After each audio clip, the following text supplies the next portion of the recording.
Number 18, License to Kill.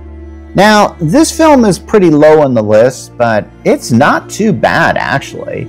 Now, the title is so bad. They might as well have just called it generic spy film, really. That's just...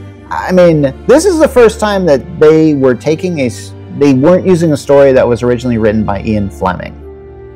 Really. So, I think the biggest problem I have with this film is it doesn't feel like a Bond film, but I think it's trying something different, and I have to give it credit for that.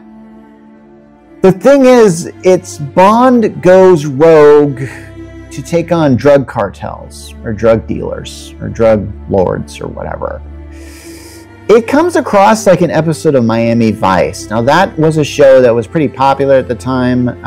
Actually, this film came out in 1989, and by that, Miami Vice, I think, started in 84, 85. I don't really remember.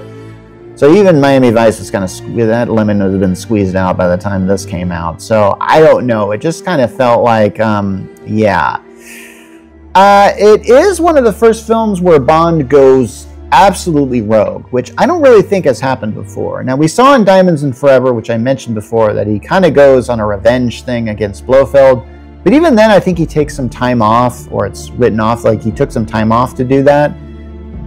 So in other words, like Bond isn't using his vacation time here. This is a film where M shows up, tells Bond, I don't want you doing this. You have a mission somewhere else.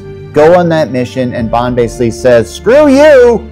And here's the thing about this. I wonder what mission he was passing up. I kind of wonder, like, what if there was some big mega villain at that other mission that Bond had to stop? Like, what if that had been Max Zorin? He would come back and go like, oh, what happened to San Francisco?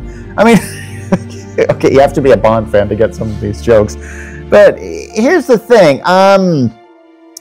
Now, there's also Felix Leiter, who has been a recurring character in a lot of Bond films. We see him get married and be happy, and we know it's not going to last long. There's a certain concept called fridging.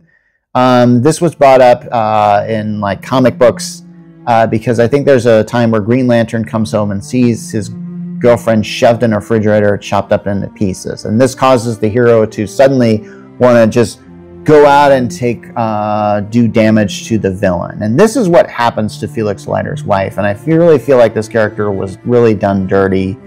And yeah, and I don't really see Felix Leiter really mourning the death of his wife, and he really should. That really should have been an issue that had been dealt with.